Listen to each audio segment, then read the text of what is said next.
हमारा इंतजार कर रहे हैं। अनुराग, छिंदवाड़ा भी हाई प्रोफाइल सीट है। पिता पुत्र की जोड़ी वहां से चुनावी मैदान में है। विधानसभा के लिए भी वोटिंग हो रही है, लोकसभा के लिए भी वहां पर हो रही है। बीजेपी की तरफ से नत्थन शाह मैदान में है, वो भी वोटिंग करने पहुंचने वाले थे। क्या वोटिंग कर चुके हैं?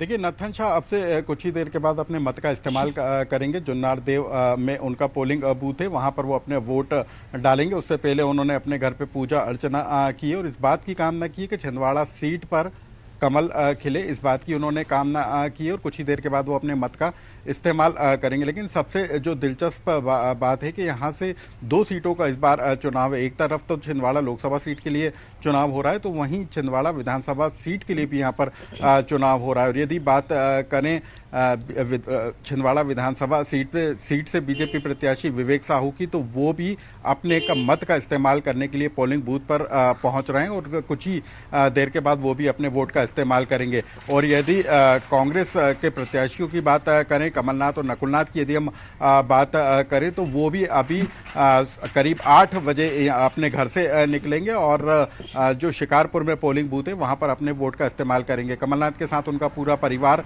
भी शामिल होगा। इस बार यदि हम बात करें छिंदवाड़ा लोकसभा सीट पे 14 प्रत्याशी चुनाव मैदान में अपनी किस्मत को आजमा रहे हैं। और इसी तरीके से यदि छिंदवाड़ा विधानसभा सीट की बात करें तो वहां पर भी 9 प्रत्याशी इस बार चुनाव मैदान में है। तो आज जनता का फैसला आने वाला है। लेकिन एक और दुखद खबर निकल कर आई है कि एक पीठासीन अधिकारी की निर्वाचन ड्यूटी के दौरान मौत होने की खबर है। हालांकि चुनाव आयोग ने तमाम तरह के दिशा निर्देश जारी किए हैं कि यदि किसी भी तरह के आपात हालात बनते हैं तो तत्काल इलाज की सुविधा मुहैया कराई जाए और कहीं से भी कोई शिकायत आती है तो उस पर तत्काल कार्रवाई की जाए। इसको लेकर कंट्रोल रूम से लगातार निगरानी रखने का काम हो रहा है। लेकिन 7 बजे का अब समय बीत चुका है और अब पोलिंग जो है पोलिंग बूथों पर जो मतदाताओं की भीड़ भी आना शुरू हो गई। और शायद लोग चाहते भी ये हैं कि सुबह क्योंकि गर्मी तेज हो जाती है दोपहर में, तो उससे पहले जल्द से जल्द अपने मत का इस्तेमाल कर लें। और सबसे बड़ी बात है कि छिंदवाड़ा सीट पर सबसे